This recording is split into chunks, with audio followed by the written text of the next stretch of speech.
ప్రతి నెల 1వ తేదీ వికలాంగులకు, ఒంటరి మహిళలకు, వితంతువులకు, సాధారణ వృద్ధులకు అందజేసే ఎన్టీఆర్ భరోసా పెన్షన్ల కార్యక్రమం నిర్విరామంగా కొనసాగుతుందని, ఇది టీడీపీ ప్రభుత్వ పనితీరును అద్దం పడుతుందని మండల తెలుగుదేశం పార్టీ అధ్యక్షుడు డాక్టర్ బోనిరి వెంకటేశ్వర్లు యాదవ్ తెలిపారు.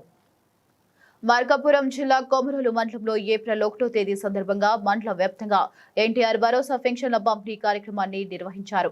తాటిచెర్లలో తెలుగుదేశం పార్టీ మండల అధ్యక్షుడు డాక్టర్ బోనిడి వెంకటేశ్వర్ల యాదవ్ లబ్ధిదారులకు పెన్షన్లు అందజేశారు. మండల పరిధిలోని ఇతర పంచాయతీలలో టీడీపీ నాయకులు పెన్షన్ల పంపిణీ కార్యక్రమంలో పాల్గొన్నారు. మండల పరిధిలో పురుషోత్తంపల్లె గ్రామం ఏఎన్ఎం రూబియా ఉదయం 7 గంటలకే లబ్ధిదారుల ఇండ్ల వద్దకు చేరుకుని పెన్షన్ల పంపిణీ కార్యక్రమాన్ని నిర్వహించారు.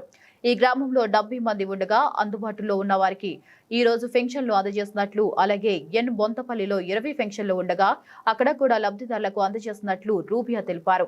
మరోవైపు కొమరోలులో ఏఎన్ఎం వీర వనిత రాష్ట్ర ప్రధాన రహదారిలోని దుకాణాల ఇళ్ల వద్ద లబ్ధిదారులకు పెన్షన్ పంపిణీ చేశారు. తన పరిధిలో 68కి పైగా పెన్షన్లు ఉన్నట్లు ఆమె తెలిపారు.